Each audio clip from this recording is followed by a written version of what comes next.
Video کو like کر کے آگے شیئر ضرور کر دینا۔ پشت پر رسول اللہ کے قدم کا نشان موجود تھا۔ یہ روایت بڑی معتبر سیدی اعلیٰ حضرت نے جن کتابوں کی تصدیق فرمائی ہے غوث پاک کی حیات طیبہ پر، ان کتابوں میں یہ روایت لکھی ہوئی ہے۔ اب آپ غور فرمائیں سرکار غوث پاک کی شان کیا ہے۔ آپ سے کسی نے پوچھا، توجہ کریں، بات علم کی عرض کر رہا ہوں تاکہ آپ کے دماغ میں بات بیٹھ جائے۔ اللہ کسی جاہل کو اپنا ولی بناتا ہی نہیں، اللہ اپنا ولی صرف علماء کو بناتا ہے۔ اب یہ اور بات ہے، کسی کو سفینے اور کتابوں کے ذریعے سے علم دیا جاتا ہے اور کسی کو سینے کے ذریعے سے دیا جاتا ہے، لیکن پہلے اللہ عالم بناتا ہے، اس کے بعد ولایت عطا کرتا ہے۔ یہ بات ضروری نہیں ہے کہ عالم بننے کے لیے کوئی مدرسے سے قالا قالا ہی پڑھتا رہے۔ بہت سے ایسے ہیں جو مدرسے کا منہ نہیں دیکھتے لیکن فیضان نظر سے کیا بن جاتے ہیں۔ ایک بہت بڑے ولی ہیں حضرت شیخ ابو الحسین شاذلی رحمت اللہ علیہ۔ عرب میں سلسلہ شاذلیہ بہت عروج پر ہے، لیکن آپ کو پتا ہونا چاہیے شیخ ابو الحسین شاذلی رحمت اللہ علیہ بڑے بڑے علماء آپ کی بارگاہ میں مسئلہ پوچھنے کے لیے آتے تھے، لیکن شیخ ابو الحسین شاذلی نے کبھی مدرسے کا منہ بھی نہیں دیکھا۔ اور آپ حافظ قرآن تھے، حافظ قرآن کیسے ہوئے؟ شیخ بایزید بستامی کے مزار پر پہنچے، ننھی سی عمر تھی، اور عرض کیا حضور میں نے سنا ہے مزارات پر آنے والا خالی نہیں جاتا۔ تو بایزید نے پوچھا چاہتا کیا ہے؟ حافظ قرآن بننا چاہتا ہوں۔ بایزید کی چوکھٹ سے نکلے تو اپنے گھر پہنچنے تک وہ حافظ قرآن بن چکے تھے۔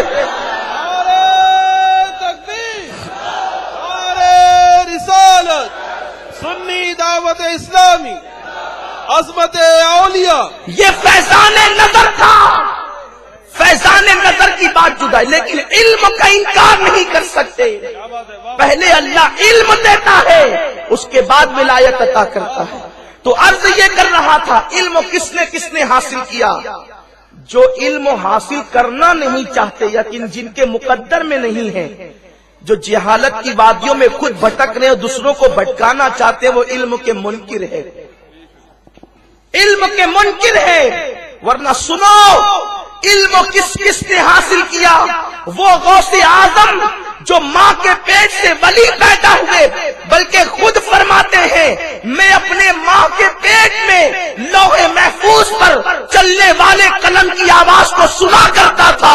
یہ شان غوث پاک نے اپنی خود بیان کی ہے اور فرماتے ہیں اللہ اکبر۔ ایک شخص غوث پاک کو ایک خانقاہ میں سلام کرنے کے لیے آیا تو سرکار غوث پاک نے اس کو 2 مرتبہ سلام کا جواب دیا، وعلیکم السلام وعلیکم السلام۔ اس شخص نے کہا، وہ بوڑھا تھا، ابھی غوث پاک کی عمر بہت زیادہ نہیں ہوئی تھی۔ اس نے عرض کیا حضور سلام ایک بار کیا، جواب 2 مرتبہ کیوں؟ تو غوث پاک فرماتے ہیں ایک جواب قرض تھا وہ آج ادا کیا ہے۔ کہا قرض کب تھا؟ کہا تجھے یاد ہے جب میری ماں کے شکم میں میں موجود تھا تو میری ماں کے قریب سے گزرا تو تو نے اس سیدہ کو سلام کیا، میری ماں نے عذرائے حیا تجھے جواب نہیں دیا تھا تو تو نے دل میں سوچا حسین کے گھرانے کی بیٹی ہے، میرے سلام پر جواب دعائیہ کلمات نہیں دیکھتی۔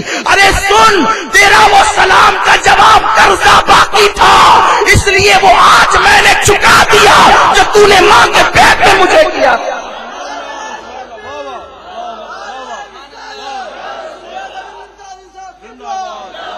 یہ ماں کے پیٹ کا وہ ولی ہے جو شکم مادر میں یہ شان رکھتا ہے۔ کسی نے پوچھا حضور آپ کو اللہ نے ولایت دی، یہ آپ کو پتا کیسے چلا؟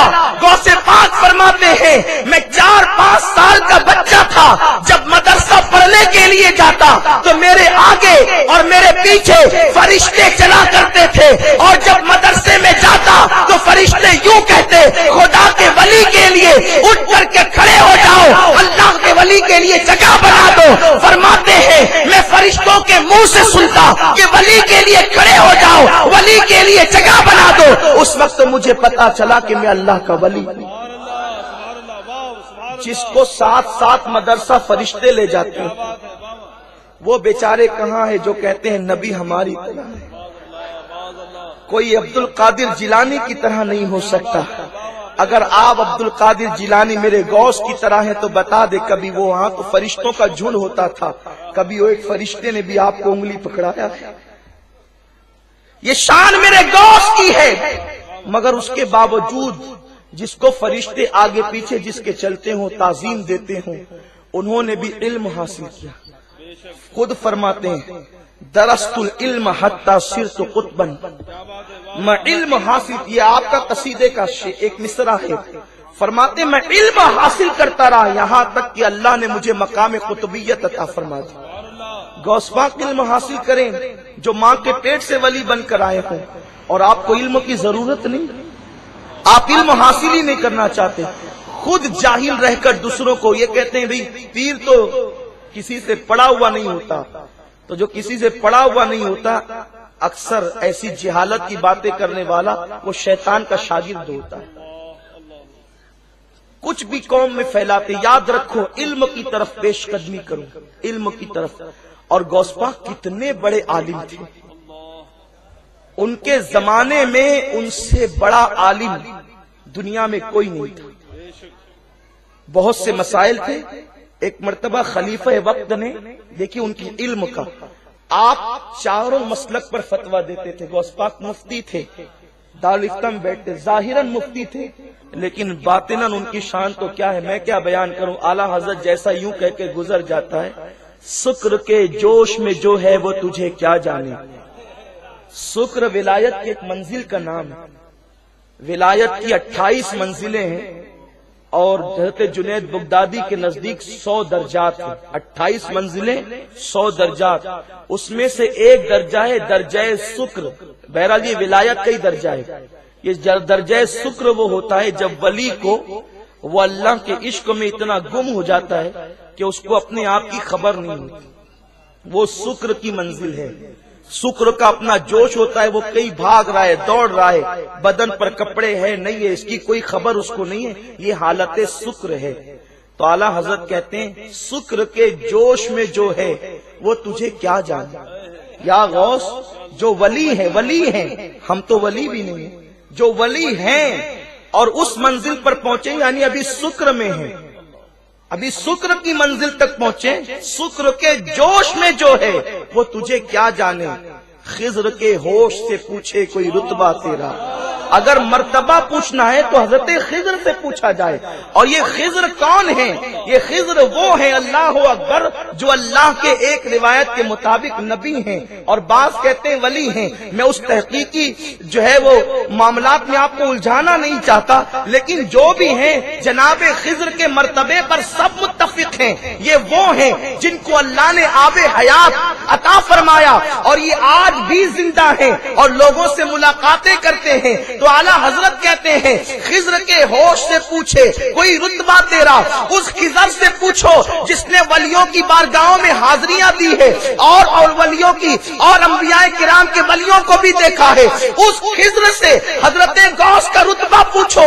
اب خضر کیا کہتے ہیں؟ صاحب بہجت الاسرار لکھتے ہیں, اور بہجت الاسرار شریف یہ وہ کتاب ہے جس میں بخاری شریف اور مسلم شریف کا انداز تحریر ملحوظ رکھا گیا ہے. اس نے کس سے روایت بیان کی, یہ ترتیب کے ساتھ بیان کیا گیا ہے. غوث پاک کی زندگی پر سب سے مستند کتاب اگر کوئی ہے وہ بہجت الاسرار شریف ہے. علامہ شتنوفی وہ ہیں جن کے والد نے غوث پاک کے دیکھنے والوں کو دیکھا ہے. یہ وہ بزرگ ہیں اور انہوں نے اتنی معتبر روایتیں لکھی ہے. تو سنو جناب خضر کے بارے میں صاحب بہجت الاسرار کیا کہتے ہیں کہ حضرت خضر سے پوچھا گیا کہ غوث پاک کا مرتبہ کیا ہے, تو فرماتے ہیں رسول اللہ سے پہلے جتنے انبیاء کرام گزرے ہیں ان انبیاء کی امت میں غوث العظم جیسا ولی پیدا نہیں ہوا, اور امت محمدیہ میں امام مہدی تک غوث پاک جیسا ولی پیدا نہیں ہو سکتا.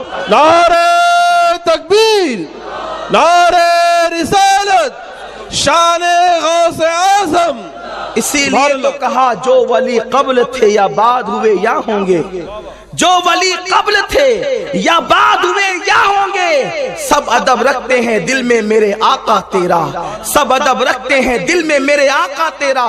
تو غوث پاک چاروں مذاہب پر مسلک پر فتویٰ دیتے تھے، شافعی، حنفی، مالکی اور حنبلی، اور ان کا مسلک حنبلی تھا، وہ حنبلی المسلک تھے، حالانکہ وہ اجتہاد کی اس منزل پر فائز تھے کہ وہ خود کسی کی تقلید نہ کرتے تو ان کو زیبا تھا، لیکن اس کے باوجود انہوں نے امام احمد ابن حنبل کی تقلید کی۔